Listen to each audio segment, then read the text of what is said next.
Hi, everybody. It's Dan Gvozden from the Amazing Spider Talk.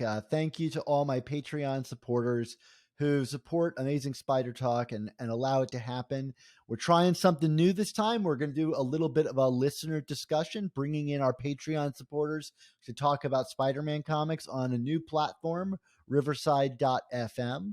But the point today is really just to kind of hear from you guys what you thought about Amazing Spider Man Volume 6, number 11. I know I've been waiting for this day for a long time. It's the return of the Hobgoblin. I probably should have showed up in my Hobgoblin costume, but with my newborn and all that craziness going on, I was just not about to dig that thing out of the closet just yet. But maybe next week we'll do something a little insane. But yeah, so this is hopefully a fun reward for all of you who support the show on Patreon and make it as special as it is. So let's get to it. Let's hear what you guys thought about Amazing Spider-Man Volume 6, number 11. And I've got my first person calling in. It's Mr. Comics 89. How's it going? How's it going? Hey, welcome back. Good to see your face this time. Yeah. I just had hernia surgery yesterday, so I'm relaxing in bed, so. Okay, well, great.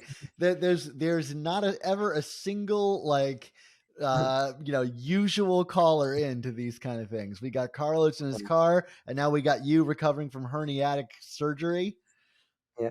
Well, And I are you feeling okay? I'm good. I just got the whole stomach thing and all that, which doesn't help with hiccups. So it's like it's just Well, but I'm good. I'm just recovering. it'll make for scintillating radio. I imagine. Yeah. Yeah. He's skipping. No, I'm not.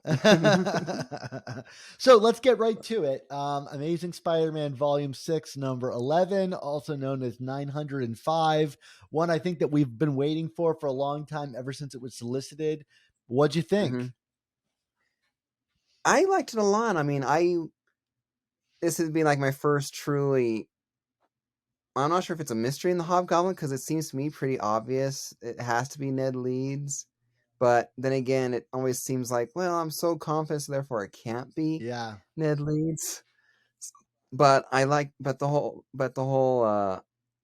which is funny because the whole storyline where Norman's giving back the properties that Kingsley owned. I literally just read that book in the Spectacular Spider-Man runs. I'm like, this was fresh in my mind.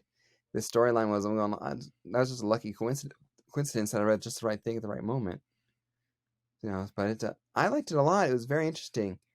I know. I keep wondering just how far of a good guy Norman's actually going to be, to where is he being like a doormat in a sense, or is he actually going to, you can be a good guy too and have a little bit of a teeth, but it's hard to find them. Well, I suspect there's something a little bit more going on here. I'll probably hold on for my theories, which I'm not apt to do typically, but I'll probably hold them for our actual review of the issue. But we do at least get to see that Norman seems to be doing something that's at least like questionably legal in that kind of aside that we get with his assistant. I'm not really sure who that is.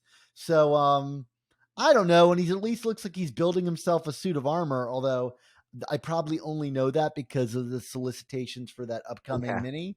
But yeah, I mean, I don't know. I don't think Norman is the kind of like shrinking violet that he's putting Yeah. out here.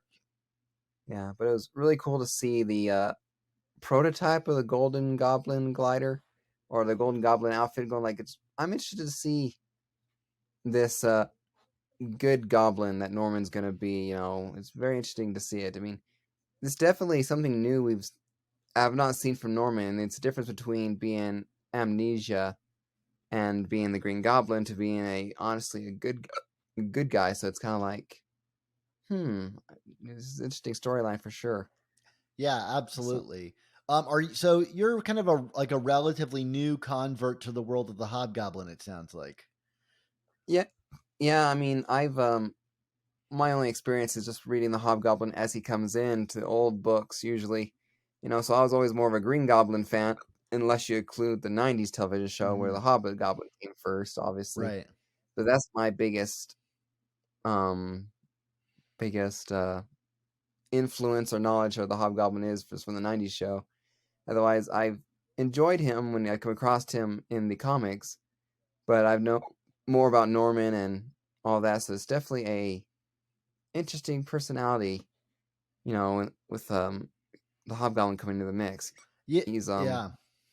interesting. I mean, there's a lot going on in this story. I mean, who's to say how many goblins we're going to get in here? I mean, the cover seems to suggest that the Queen Goblin, you know, is involved in the story, although she doesn't make any, page appearances that we know of, right? Like no confirmed appearances of her. So, maybe we'll get like an all-out goblin brawl by the end of this thing. That'd be cool. I mean, so far my only complaint about this issue itself was just the cover. I mean, JR has good, decent artwork inside, but the artwork on the cover for the A cover, where it was just not like it looked like melting cheese on a pizza sliding off. It was just like on it. It could have been done better. Yeah, no, I don't necessarily disagree with that. But I do love the interiors. I thought the Ned and Peter scene had a lot of Hmm. tension, and I enjoyed like all the facial work there. I mean, it's very reduced, very simple, but again, the storytelling is very effective. So that was something that really stood out to me. You see people on Twitter who are not really on board the JRJR bandwagon, but like, consider me like every new issue falling back in love with the guy. Yeah, yeah, it's definitely good. I mean, the only other thing that's confusing for me is, do you know where Kamala Khan came in as the intern in Oscorp? Because as far as I knew, she was never really in the book, and then all of a sudden she's intern. Here she is. I mean, that's just it's like almost. It seems like it's just like something thrown in, and it's confusing. Yeah, she Like, came in, I believe it was issue 7, where they introduced that she was interning for Osborne.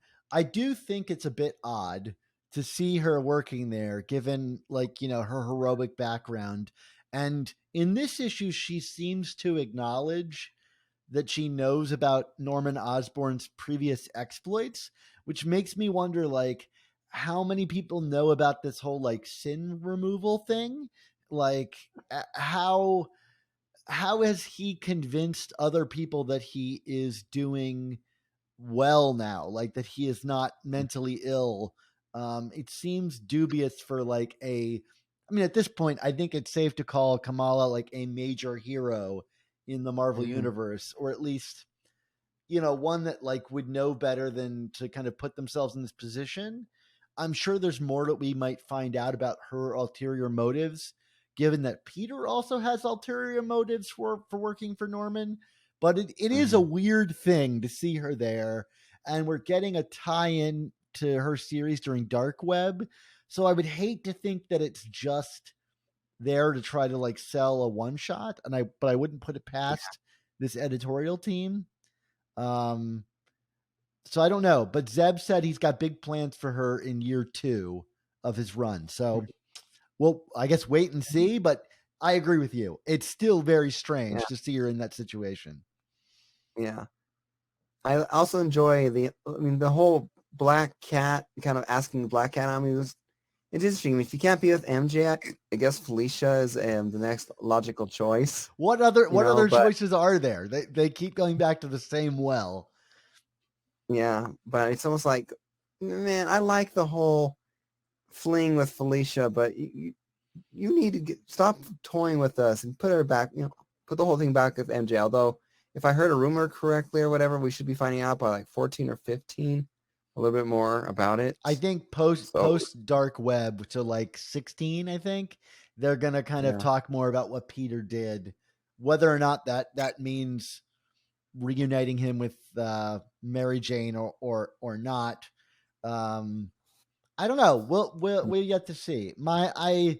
I'm not the biggest fan of the scene with Felicia in this issue, but I know plenty of people are, so yeah, I will bite my tongue. and Yeah. save it for the actual review with Mark. Um, Yeah. well, hey, any final thoughts on it before we bring someone else in here? Um, I mean, no, I mean, I really enjoy JR really works, I think, with a Hobgoblin. He really, I mean, I've been warm to, I mean, I've been like, let me see, how do I express this? I've enjoyed JR's artwork. There's some issues where it's slightly more cool and others like just doesn't seem like quite works. Although with the Hobgoblin itself here, it seems like he's really hitting his stride and all that, so I really enjoy it. I mean, I don't have my physical issue. I have to read digitally for like the first week until my issue comes in the Okay. mail. But so my grade for the book ultimately I think is an A minus. I think it's just the cover subtracts a little bit from it, and the fact that I have to read digital subtracts from it. I mean, I like to be able to look over the whole page and then focus in the whole. Here's your panel. Here's your panel. Here's your panel.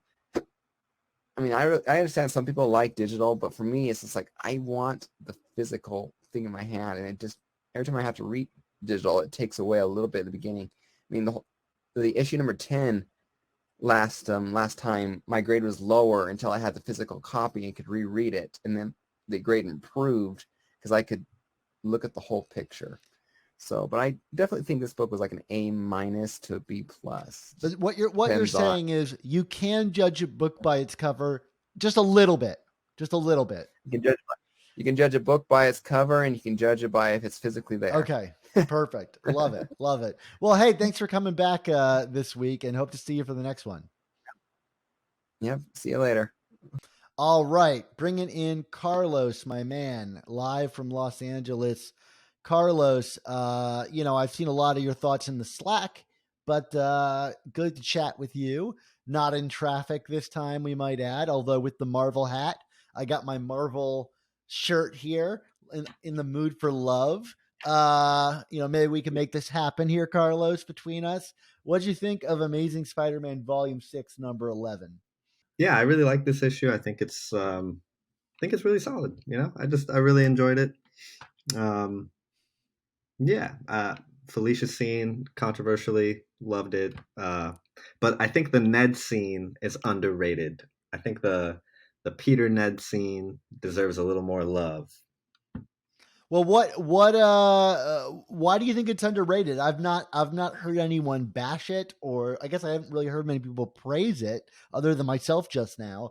What made that scene stand out to you? And then we can get to the Felicia stuff because I'm eager to hash it out with you. Oh man.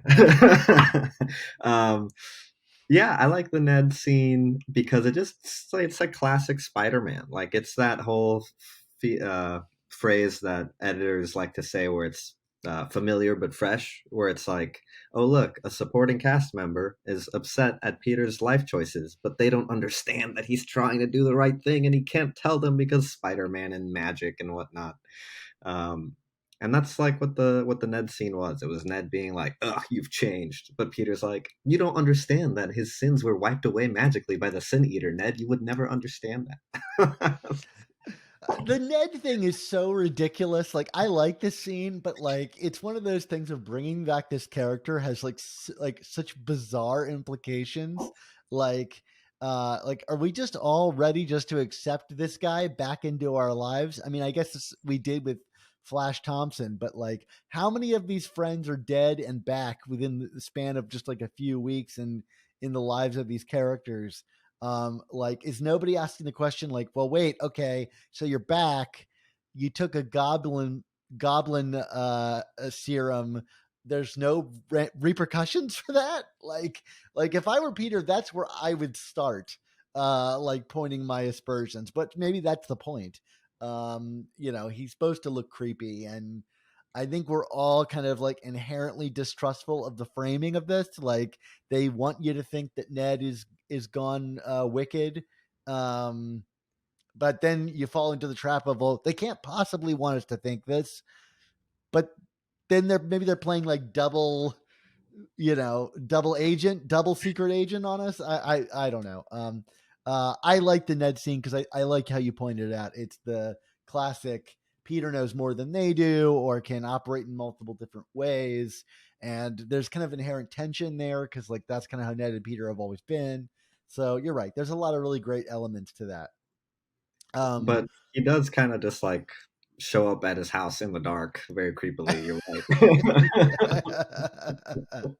Yeah, right. I mean, look, for how dogged that collector was, Ned seemed to have like progressed at least past the front gate, to make it into the lobby of Peter's apartment. Yeah. Ned does mention, and this is something that I've not seen anybody talking about. Ned mentions that he is an inside guy at Oscorp. I thought he was just like saying like, "Oh, it's Peter. Like Peter's definitely my inside guy." Like I thought he was saying like, "You're my inside guy," until Peter was like, "Never mind." Oh, that's interesting. I had read it. I thought he had said that he already had a guy in there, but I think you're probably right now that you're saying it back to me. So okay, let's talk about the Hobgoblin. Okay. Thoughts.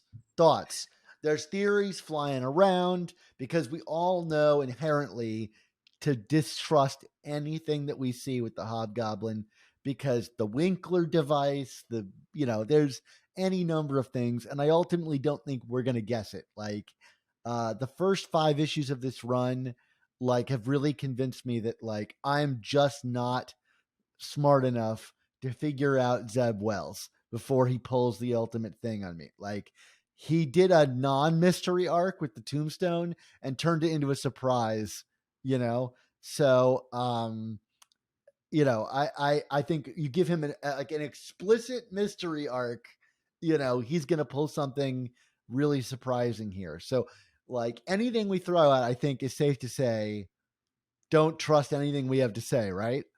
Yeah. I don't know if there is a point in trying to guess, but it's fun. Yeah. It's fun. It is fun. It is fun. It is fun. So, okay, where do you lie on this whole thing at the moment? Well, firstly, I really like seeing Ramita and Maniz draw Hobgoblin because we only get 2 panels of him, but he looks so good. Like I really love that first one where he's holding the baby. I think that's my favorite one.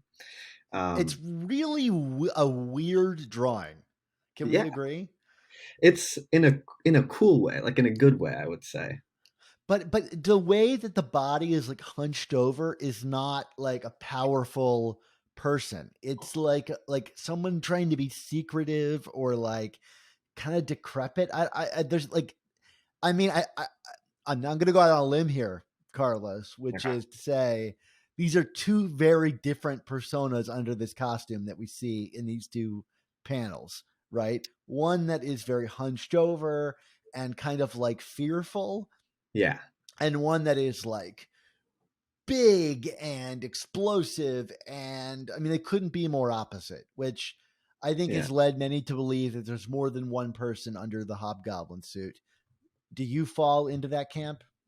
No, I definitely agree. Also, the dialogue is like very different. Like I think that's something that a lot of people caught up on like right away is that the Hobgoblin on the last page is giving like a whole Shakespearean revenge speech, and the Hobgoblin at the beginning is just like, oh, my son, So I like that we're getting these acted out by you.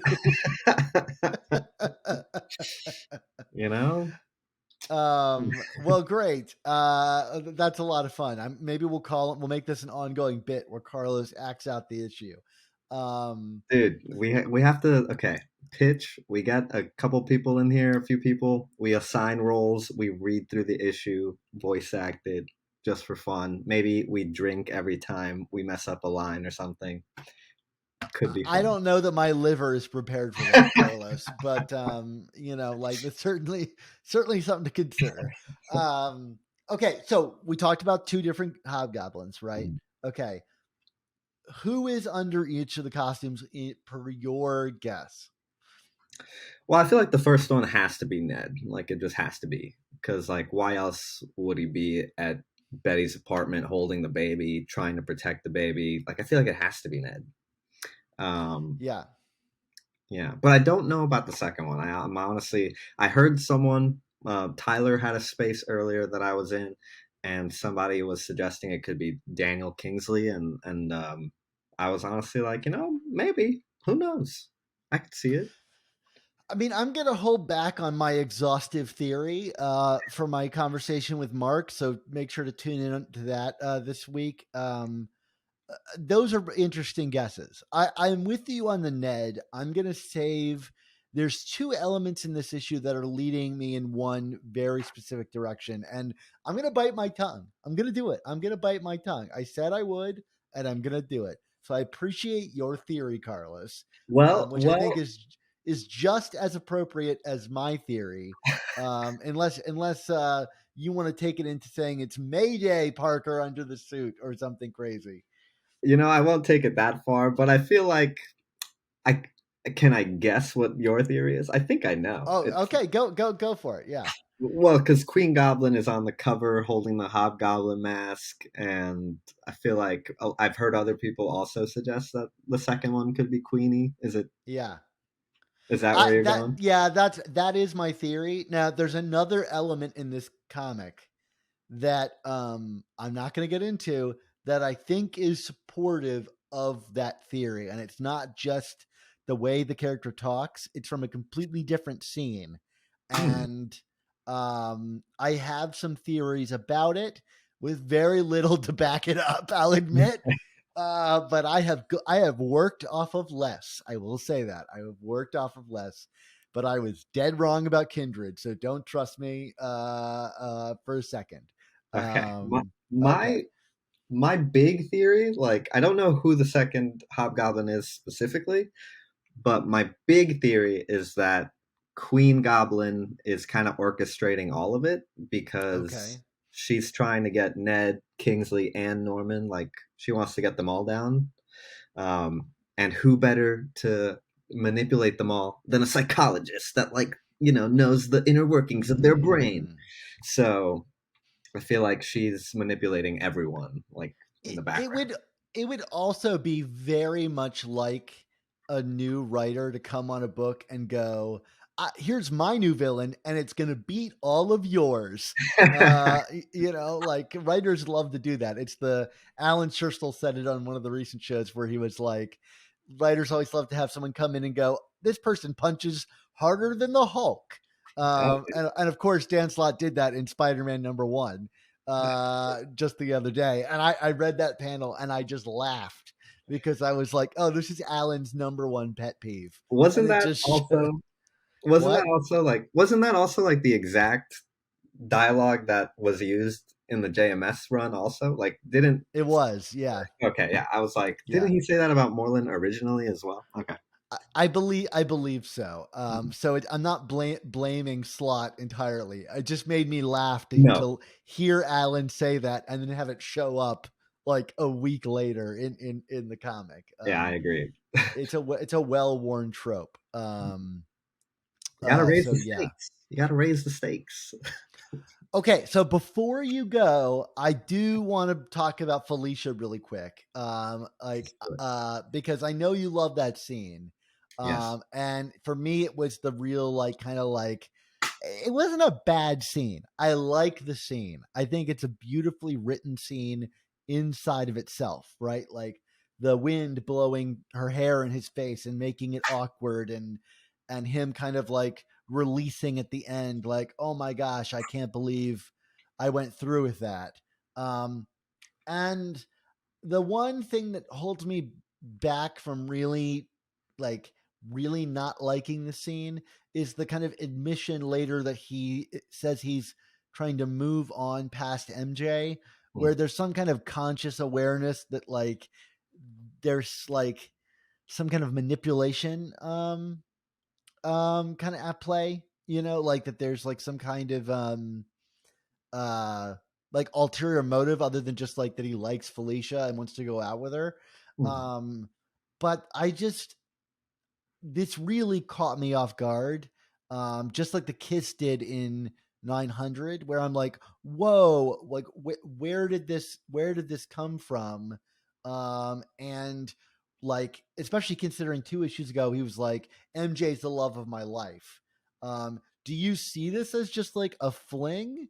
that he's trying to engage in. It doesn't seem that way based on him trying to take it more seriously. Yeah.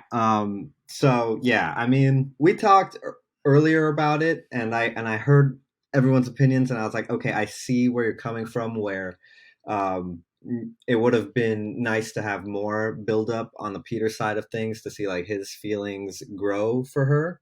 Um, I totally get that. I understand now. But that being said, it did not bother me while reading. Um, I felt the sincerity of it throughout, and the moving online didn't bother me because it felt more like an afterthought. It was like, oh, that we passed that, and it was like, you know what, this will probably, in addition to that feeling good and being awesome, it could probably also be good for me, like in my current place in life. Well, so is that what it is? You see it as him kind of being like, look, MJ told me that she's moving on and I'm trying to get out of this rut. So, like, Felicia's been treating me well. Why don't I pursue this? No, I feel like he genuinely likes her. I mean, otherwise, I don't feel like the nervousness would work. Um, so I felt like the cuteness in that moment because of that, Um, but again, I feel like the moving on is more of an afterthought than his goal. I think his goal was, I'm gonna ask her out because I like her, and we have a feeling here. We have something going on.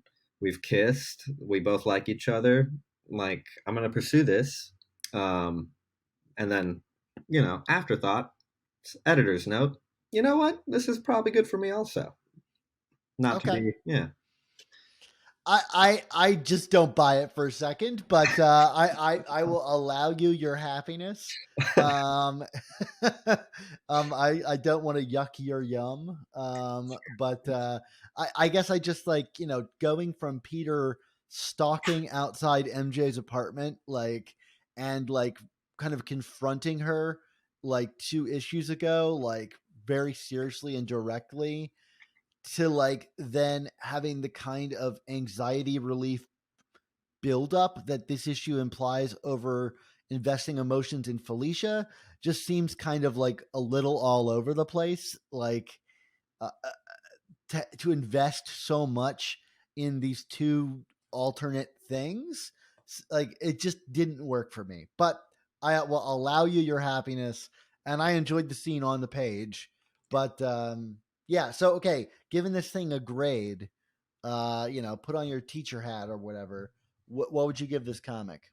This is my teacher hat is just flipping it backwards. Okay, great. Um, well, I don't like grades and stuff, but I'll give it an A. Like, yeah, I thought this was a good one. I didn't have any complaints on my first read. I read it before I even read anyone else's stuff because I read it early, like on Tuesday night, and I was like, oh, this rocks. And then I heard everybody else's thoughts. I was like, okay, I see where you're coming from. But, Do you get a lot of that in life, Carlos? Because I see you like just combating these haters online, and like I love your energy. Like even now, while I'm telling you like don't let me yuck your yum, I do appreciate your like enthusiastic, positive energy. Like even in the Slack, like, but I think you've like learned, at least in my short time knowing you, I've watched you like you kind of don't suffer fools anymore, and I appreciate that. Like you're kind of just like, whatever, like, don't, I'm not gonna let you yuck my yum. yeah, it is a learned skill now, I think. Yeah, I Sometimes, appreciate that. I my heart is too cynical for it, but I appreciate that there are Carloses in the world. well, I try my best. Before I go, you want to see my cool short box? Ah, check it out. It's Fall of Parker edition. That surprises me zero. But yeah, I love it. I love it. That's a great cover too, to That's have what on covering a short box. yeah. Very cool. Well, Yeah. thank you, Carlos. I'm gonna let you go, and I'm gonna bring Alex in. Hello. Hey, what's up, Alex? Not much. How about you? Just doing this Nice. How until are I you, get back to Patreon work. listeners? That's good. I can't hear you. Oh, you can't hear me. Oh no. Or no, I can hear you. I was talking to the Patreon listeners. Oh, got it. Okay, addressing the audience. Love it. Alex, thank you again for editing your first episode. I think it went really well, and we got a lot of positive feedback from people. I hope everybody listening enjoyed watching a review of episode 10. And Alex is like, I don't know. Do you have like hot fingers to do number 11? Your scissors are ready to cut? Oh, I'm excited. Yeah, I've already organized all the pages of the book. I've already started organizing all the files and all these folders. So I'm ready to Look go. at you go. You're like you're better than I ever was. So I appreciate it already. And I've updated the Patreon credits. Whoa. He's been busy, folks. Great. So, Alex, what did you think of issue 11? I quite liked it. It was a very different pace from what we've been getting in the Zapwell so far. To me, I think this read a lot like an 80s comic in a lot of ways. Like, this felt like something from Stern or DeFalco, in my opinion. Just the way, there's a lot of, dialogue heavy scenes. And, God, I love JRJR's art in this issue so much. Yeah, so is it the dialogue that really kind of like signifies to you like 80s comics? I think it does. I think the fact that it is, like I said, it's very dialogue heavy in a lot of scenes, which is very reminiscent of the 80s, especially with Hobgoblin, which is a big story arc in the Spider-Man 80s comics. Yeah, well, very cool. And what's your history with the Hobgoblin like, Alex? Well, I can say that he's not one of my all-time favorite Spider-Man villains. He's up there. He's not my all-time favorite. He's not like you, for me, unfortunately, but I do really like him. I remember just thinking he's God, he's like the coolest looking Spider-Man villain of all time, and I'm not gonna let anyone dispute that otherwise. Like, come on, you can't tell me that is not a cool looking costume. I got to tell you, I nearly blew a gasket today because the Spider-Man Twitter account said that he had a yellow hood. And I had to respond to that with my Twitter. I was This like, is what is going on? Orange. It is orange. I don't know what happened. I even showed it to my wife, and she's like, well, it's like a yellow orange. And I'm like, get out of here. We're divorced now. It does honestly depend on the colorist, I will say, because there's some colorists out there that will make it a lighter shade of orange, or maybe even close to yellow. But it's orange. Yeah, maybe close to yellow, but it is orange. Like, it worries me that either the Spider-Man himself, who I am sure is actually tweeting on the Spider-Man Twitter handle, either Spider-Man is colorblind, and this is the first we're learning about it, or Spider-Man doesn't know the difference between a cowl and a mask, which is a whole different kind of problematic.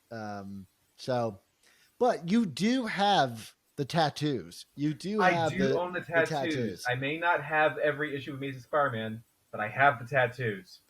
And you know what? I gotta say those count, and I don't own the tattoos. Hey. So, do I have a complete collection? I think the progenitor would say no. He would give me a big thumbs down. So there we go. Alex, other thoughts about the issue, things that stood out to you, any theories that you got cooking up? I feel this will definitely be the big talking point of tonight, but we gotta talk about Felicia, and I am with you on this one. Sorry, Carlos. Not really, though. I still love you, though. But Felicia, it's just a really jarring scene to me, especially considering how well written Black Cat has been for the past few years, whether it's from Nick Spencer or during Beyonder. That's not even getting into Jed MacKay. Like, Jed MacKay is it's my favorite Black Cat right there of all time. Yeah. And to see her being treated, I don't know, not necessarily like a booty call, but I don't know what to make of it. I mean, now granted, I'm not writing it off quite yet because Zeb Wells has more than earned my trust on this run, so I'm willing to see what the ultimate payoff is. But for right now, I don't really liked. And can you identify what that is? Like, is it the characterization of her? Is it like how it fits into this run? It's a combination of the two because I think I like her being a genuine friend to Peter Parker first and foremost, especially given that's how she's been acting in like Beyond. So to see her treated as like a love interest and with a flirtatious side all of a sudden, when frankly, like you alluded to, like Peter Parker has been longing for Mary Jane throughout this entire run so far. Like it didn't work for me when Black Cat kissed Spider-Man issue 900, and it doesn't work considering this is the next appearance of Black Cat after the fact. Like I could maybe buy into it if there was a little more development, but there just hasn't been that much development with it. Yeah, and I wonder how much of that is due to kind of how this is being like managed behind the scenes, because we know like Zeb has done interviews with Adam Chapman, one of our Patreon supporters, has his own show, Comic Shenanigans, where he did an interview with Zeb, and Zeb suggested that he has to do the JRJR ones 3 months in advance of everybody else. So it could be that maybe issue 900, originally sold the Black Cat relationship a little bit harder, and he thought he could rely on that. Here as a springing board, this is again coming from the perspective that it doesn't work, which might not be true. Like it worked for Carlos, right? I don't know. It didn't work for me. It sounds like it didn't work for you for similar reasons. And that's not to say I'm against it happening outright. Right. I'm sure you're not either. It's just like in that moment, it just felt like, whoa, where did this come from? Yeah, like as an isolated scene, I think it's really well written, and I like the art by J.R. Jarrett quite a bit, especially like the way he draws the wind, like the hair blowing into his face. I thought that was a really funny moment. Like it's all well done. The problem is, it's just what is it doing here?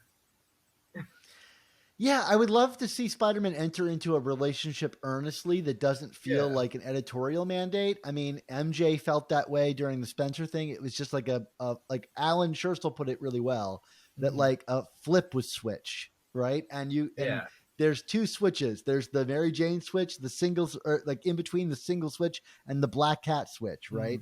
And I know Carly gets a lot of crap, but I like the kind of slow build up to that relationship developing, even if it also felt like a switch was flipped because they started dating immediately when Dan Slott took over the book. But the situation of Peter in relationships is like tough, because people want him in a relationship, but nobody, I guess, wants to do the work of getting him in a relationship. I don't know. Other things you thought about the issue? Yeah. But besides that, I gotta talk about Hobgoblin in this issue because goodness, what a time to be alive in we're living in the year of our Lord 2022, and we're dealing with another Hobgoblin mystery, and it is so far compelling. The world is ending, but at least we've got Hobgoblin. Okay, yeah, I agree. It's very compelling. So tell me what you're thinking about. What's keeping you up at night?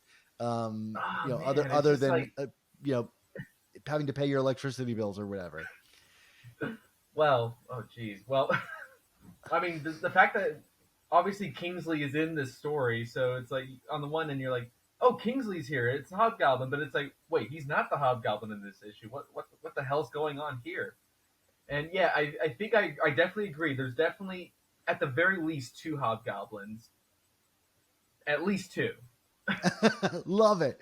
There could be more. More the merrier. Like, we'll throw in Jason McIndale. Why not? Hey, he's dead, but let's do it. Why not?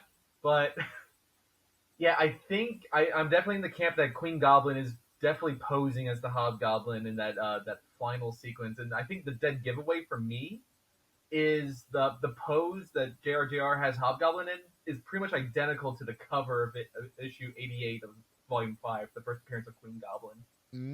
Interesting. I had not noticed that.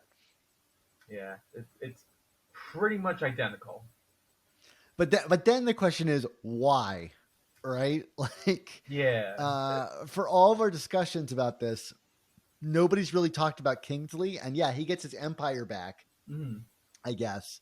Um, I love but the like, funny joke about his fashion business failing. yeah, yeah. um, no part of me thinks that Kingsley would just let himself get hurt like that. Right? I mean, like, Right, yeah. this is Roderick Kingsley we're talking about here. Like, but at the same time, this is Norman Osborn we're talking about here. So like, I don't think the answer is going to be as pat as like, oh, he just convinced someone else to wear the suit. Like, Mhm. this is like two Machiavellian forces, coming Yeah. at each other in some way. And on Is that my is note, I my don't even know what imagination. to make of Norman Osborn so much in this issue because I don't know. He's been seeming sus lately. It You would seem we think? have an imposter among us. Wait, what do you mean by that? I don't know. I'm just making a joke. Okay, all right, fair enough, fair Yes. enough. I thought you were saying like, oh, it's like Harry and makeup. Oh no. Very cool. Well, I mean, do you have a feeling about Norman? Does this push you one way or the other? See, I'm actually in the camp that thinks that Norman is maybe not faking it, but he's gonna revert back to his old ways eventually. Yeah, Now that's the thing. I don't necessarily want him to anytime soon because I'm loving this new status quo shift for Norman. I think it's great. And I love what you've been saying about how this is like Norman trying to push his old urges away, like trying to genuinely do good. Like that's the stronger story. I agree with that 100%. I hope that's the case, but given the history of Norman, this is Norman Osborn we're talking about. It doesn't well, I just always think I work. just think Wells is going to play with that as much as he possibly can, right? And I Like, he hope he does. I knows. really, really do. And I see this like Gold Goblin persona, frankly, is a better alternative to what we got with Iron Patriot, or even when Norman was like the head of the Daily Bugle back in the '90s. Like that's a much better alternative, in my opinion. Yeah, I mean, I think good storytelling happens when the reader and the characters are aligned Mm, in how we experience things, and especially when it's a mystery, because like, you're discovering things as the character is, right? Sometimes you might be a little bit ahead of the character. In this case, we're a little bit ahead of Peter, right? We see that, like, like Norman is talking to one of his assistants, and we see him with the cell phone getting crushed. Like, mm, we have some information. We're not really sure what to do with it just yet, right? But we're right. essentially experiencing it as Peter is, which is completely distrustful of this guy and yet hoping for the best. And so it really aligns you. And I think that's really great. And I think, like, compare that to the Felicia scene, where I don't feel like I'm aligned with Peter entering into that scene.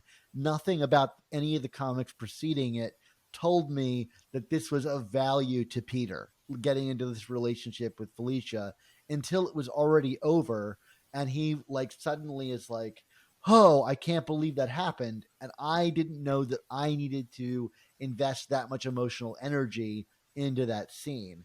So I'm like kind of playing pick up the pieces. But with everything with Norman is like immediate. Like, I Mm. know how I should feel and how skeptical I should be while that's happening. And I think that's really good storytelling. Oh, Welcome to my 100%. I TED agree. Talk. I'm with you there. Any Yeah. other thoughts before we move on? Oh man, what else is there to say? I mean, it's just great to see JRJR get to do Hobgoblin again. I think it just looks great. That Very splash cool. page is like top notch, very ace stuff. Well, Hobgoblin introduced in a splash, and the more we can get, the better. So, what would you give this issue if you had to give it a grade, which I am apparently forcing on everybody? Ooh, okay. I mean, as a whole, I mean, I do a thumbs up, thumbs down sort of grade for me. This Okay, gets a great, thumbs great. up, You're the but progenitor there. yes, but I'm gonna go B minus. I think mainly because the Okay. Felicia stuff I think brings it down just a bit. Now, granted, depending on how this all pays off, it could go up or down, but we'll see. I'll be sure to hold you to that for the end of time. We'll get Okay. weekly check-ins on whether or not you still hold to that grade. Very good. Well, very cool. Thank you, Alex. I'm going to bring in Jan next. So great chatting with you, and thanks again for helping us out. All right. Thank you. My pleasure. All right, can you hear me? Jan, my friend, you're here. Yes, Awesome. we can hear you. Okay, Jan, tell us. You've listened to all of these callers. Now it's your turn to speak. What'd you think about Amazing Spider-Man Volume 6, number 11? It was so I don't know. I have not read 9 or 10 because I started 9 and I was immediately like, "This is not. I'm not going to read this." So I put it down, and then 10 I just got today because I was kind of late getting to the comic shop. So I have only read the first 8. So but I think from what I've heard, like 9 to 10 are kind of relatively unrelated to the main story. So I thought this was like such a good issue and such a I don't know. This run has been so good, and it kind of makes me a little depressed to see so many people on. Like it seems like the general consensus is relatively negative outside of kind of the certain folks. I don't know.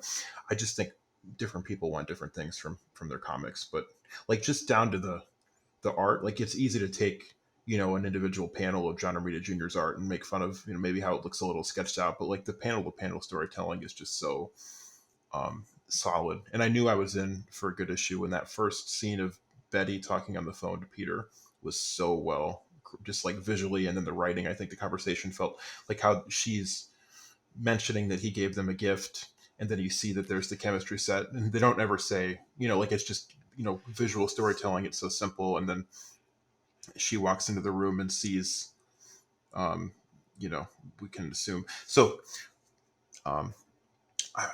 well, it's a kind of joke that the audience has to assemble in their head, which is the best kind of joke, right? Absolutely. Which is like the implication of the chemistry set is like, of course, Peter would.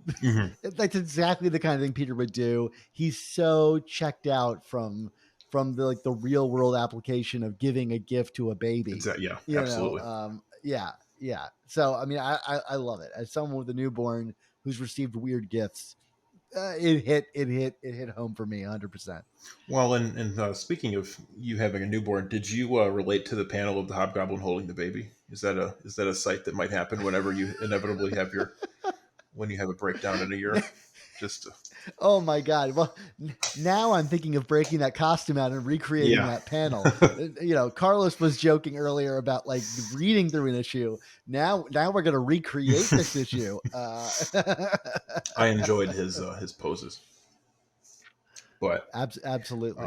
Keep going. Yeah. But no, this is just a really good issue. So I want to weigh in. The big thing seems to be that Black Cat conversation, and I'm kind of, I'd say I'm maybe more leaning toward Carlos's side, but I kind of understand. So I think if you're judging this as a standalone,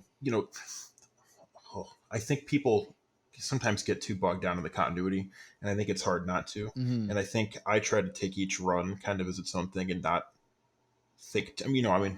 I love Spider-Man history, but I think if you start to look at everything, it just gets a little, cyclical and repetitive, and you start to go crazy. So I like to just take, this run on its own.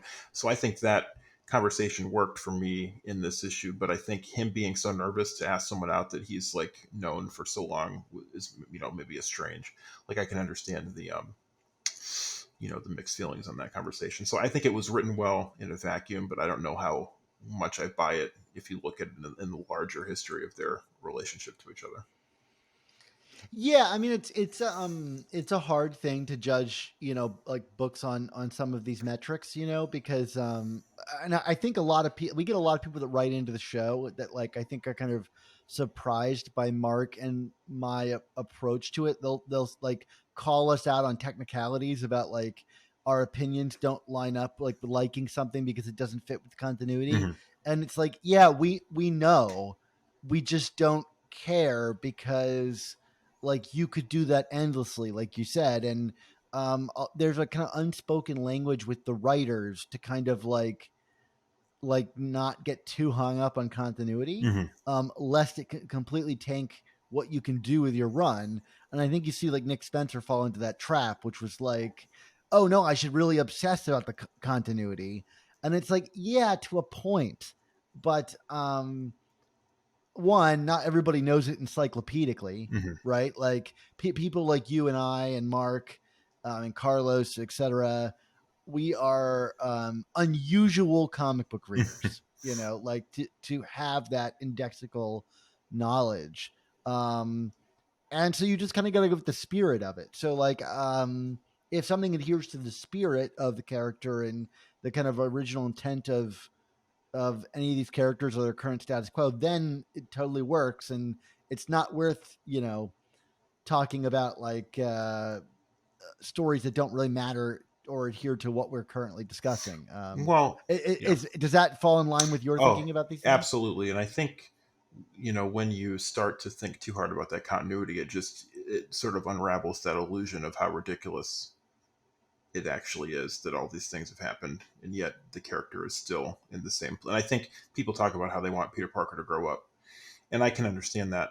But also, I think you have to just accept that big two comic books are what they are, and the characters aren't really going to change that much. And you can either accept that for what it is and just try to enjoy the good stories that come on, or you can just not read big two superhero comics. And I think that's sort of where I've just made the decision, like, well, Peter Parker's probably never going to grow up, but I mean, as long as the stories are good and I'm enjoying them, then why complain about that? Yeah, I mean, I think the only time I really push back on that is when everybody else seems to grow up around him. Mm-hmm. And so it just kind of it goes from being Peter is in Arrested Development, Mm-hmm. because I don't think anybody was complaining about Peter not growing up in like the 80s and things like that. Maybe they were, and I missed out on that. But like when you've got like Betty having a baby Mm-hmm. and and you've got like now Normie Osborn is like going to be the new Red Goblin again, and he seems to be like 10 at Yeah, least that's a good point. years old. Like you start like thinking like, okay, well, what's wrong with Peter Mm-hmm. that he can't like lock any of this stuff down? And I think the real problem is that Peter has been kind of locked with the same supporting cast for so long that like it can't help but reflect back on him. But then again, who is Archie without Jughead and Betty and Mm-hmm. Veronica? So you're kind of stuck in that kind of eternal purgatory, if you will. Yeah, no, that's a good point. So about this issue, I'm sure you have plenty more thoughts. Are you a big Hobgoblin fan? I am. I think he's a great design. I really like those original Stern stories. Um, I think I think the mystery is maybe more fun than the character. It's not like I think, Okay. for me, reading those original Stern stories, like I think his personality isn't that.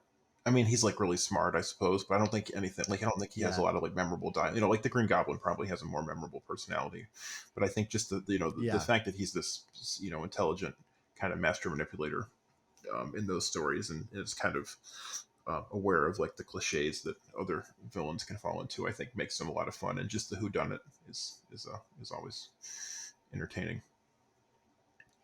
So have you gotten caught up in like the whodunit of this issue? Do you feel like it had enough of a pull to suck you into that? Like an issue like this, they makes you want to kind of like, their goal would be that you like pour over it a dozen times. Are you going to find yourself doing that if that's a habit you might find yourself in?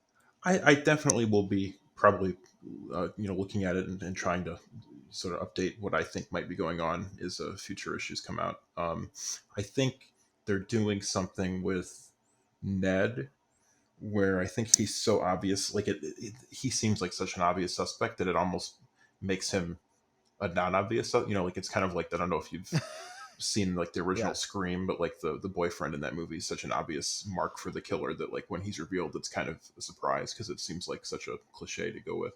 So it's like, well, obviously it's Ned Leeds. Like who else? Like they're basically telling you. Yeah. So then you think it's a red herring, but then is it is Zeb? Banking on that, and you're going to double take us out. I actually have a question. Yeah, I mean, you could go crazy every which direction, kind of absolutely. second guessing yourself. Yeah. Now, so I don't remember because I feel like my memory of kind of like the later Dan Slott, like early Nick Spencer stuff is like really fuzzy because I've only read that stuff one time. But I know there was that clone of Ned that came back, and then so is the Ned that's alive right now? Is he that clone, or is he another? Did they just retcon that the original Ned never died? Yeah, so in the Nick Spencer run, right? So Dan Slott brought back Ned Leeds in that Amazing Spider-Man annual, Mhm. which I thought was actually a pretty fun annual. I say that actually, but really all annuals are tremendously fun. Yeah, absolutely. Great. I'm glad we can agree on Mhm. that. No one has ever complained about annuals. They're all A+ issues, and use their extra pages to great use. But especially that one. And bringing back Ned Leeds, cool move, right? From the Clone Conspiracy. But then Nick Spencer like introduced him in one issue and killed him in the very next issue, just kind of like when Feast collapsed on Mhm. him. And then I think like Peter buried him in a shallow grave, and we never he was just gone, and he didn't tell Betty because he didn't want to upset her. But then towards the end of the Nick Spencer run, Ned came back and kind of threw Peter off whack, because apparently Ned had made his own version of the goblin serum, and so when he got his throat slit, it healed, and Ned never died. Mhm. And so he has been in Europe, where all dead goblins go, Mhm. and now he is back in secret, and he and Betty had a love child. So that's the Ned we have right now, is a Ned pumped full of goblin serum. Mhm. And So obviously like on a directed as a cruise missile at the Hobgoblin, I would assume. oh well. So then, what if the second Ned who died, quote unquote, died in the collapsing feast? Is he? It could be him. Maybe he has some sort of. Am I getting that right? So there was a clone that died, and then there's the real one that was never dead, which is a sentence that doesn't make any Correct. sense. But um, the what if maybe the clone is the Hobgoblin, and like the quote unquote real Ned is not was out of suspicion. I mean, look, anything is possible. It's my understanding that when the clones die, they dissolve into ash. Yeah, that's true. And so like that might not be possible, but it's comics, so you know. Maybe the Jackal's and, behind all of it, and he just made another Ned clone. Oh, great. That's Yeah. exactly what we need injected into this story. A 3-issue story, and you're pulling out the Jackal. I think the Jackal is like the bad version of the Hobgoblin, where the mystery is just like never fun for anybody, and it's just always like miserable. That's a really great point. His gimmick I love it. like on generic too. He just like has a great I don't know. The Jackal is I like the Jackal a lot, but it's almost like a guilty pleasure thing. Like I think that character is pretty lame. But, I think so too. I would never tell that to Jerry Conway's face. No, but yeah, and the motivation for him dressing like a jackal has always been kind of like an inside joke from Mark and I on the show. So yeah. So do you have any theories? You're sticking with the Ned thing. That's your operating theory at the moment. I think, and maybe it is interesting that the Queen Goblin's hand is on the. So full disclosure, I didn't read after I think like issue 6. No, wait, 700. Like whatever that one where Norman Osborn got cured of his sins in the Nick Spencer run, which is like way like years ago. Yeah. I pretty much stopped reading until the start of the Zeb Wells run. Like I was still buying them, but I just didn't read them because I didn't have time. It was kind of I heard nothing but bad things about him, and I'm like, I don't know, I'm going to spend time reading something. It's not that interesting.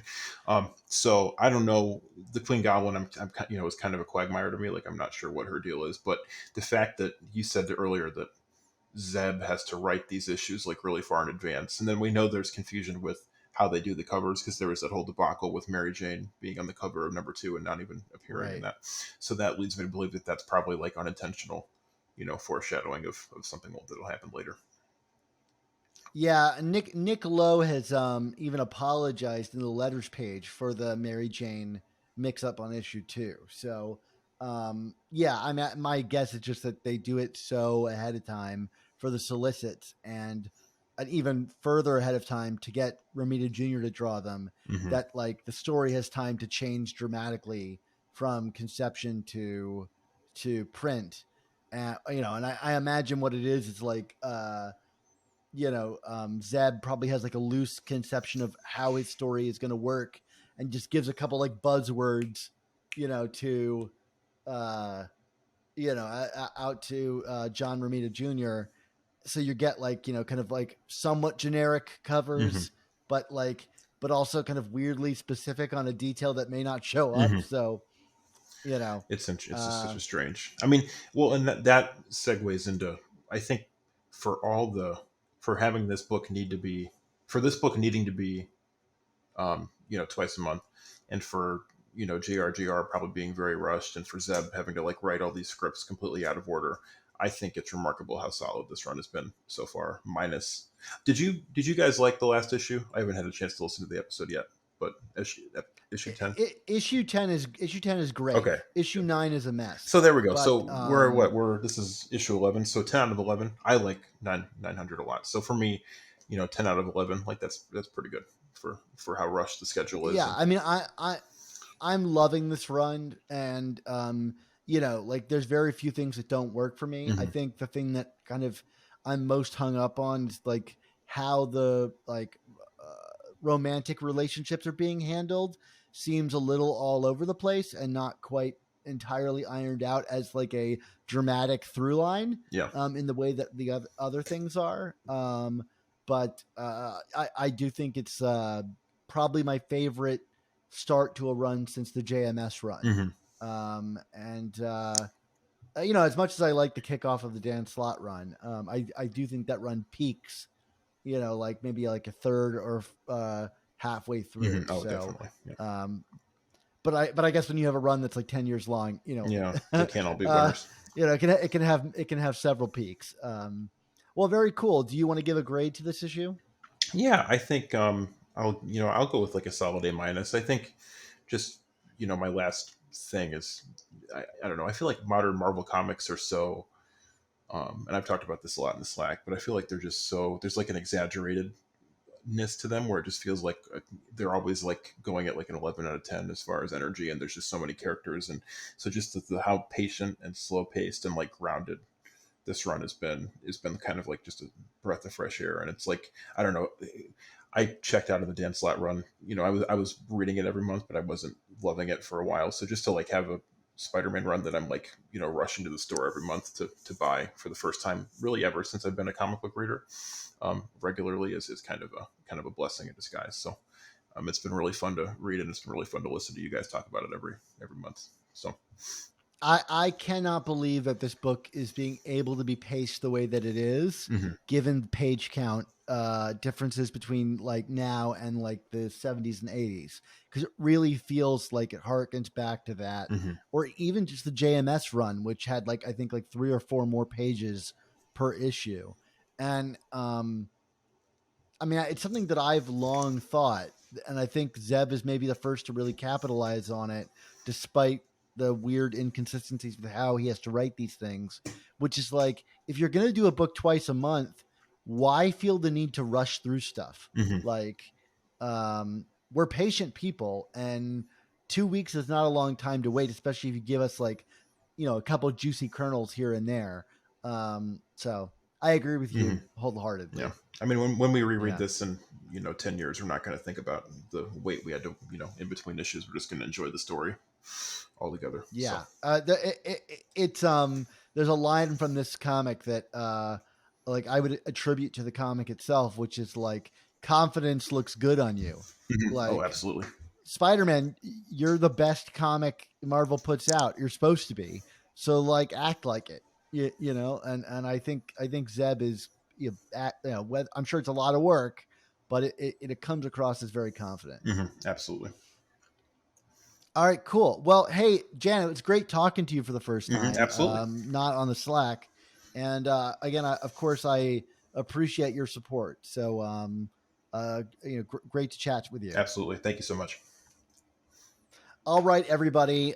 Boy, that went on for longer than I thought, but it was so great to kind of do this for the first time and to meet all of you guys, so many of you in person that I've been talking with for some of you for years. So this was so much fun, and I do appreciate you guys showing up, not only showing up, but also supporting what Mark and I do. And now it's a whole team, right? We've got Rick and we've got Alex, and there's the team of Spider Talk is growing, and that's because of your guys' support. So like if I can hop on with you guys and do something that I think is just genuinely fun, one, and two, makes this a even better community for you guys, I really do appreciate it. So thank you guys. Have a great night. I know it's pretty late for many of you, and I hope you guys enjoy Mark and my review of Amazing Spider-Man Volume 6, number 11 in a few days. Until then, I don't know. I guess I don't have a motto out for this, so I seem pretty lame. But have a great one.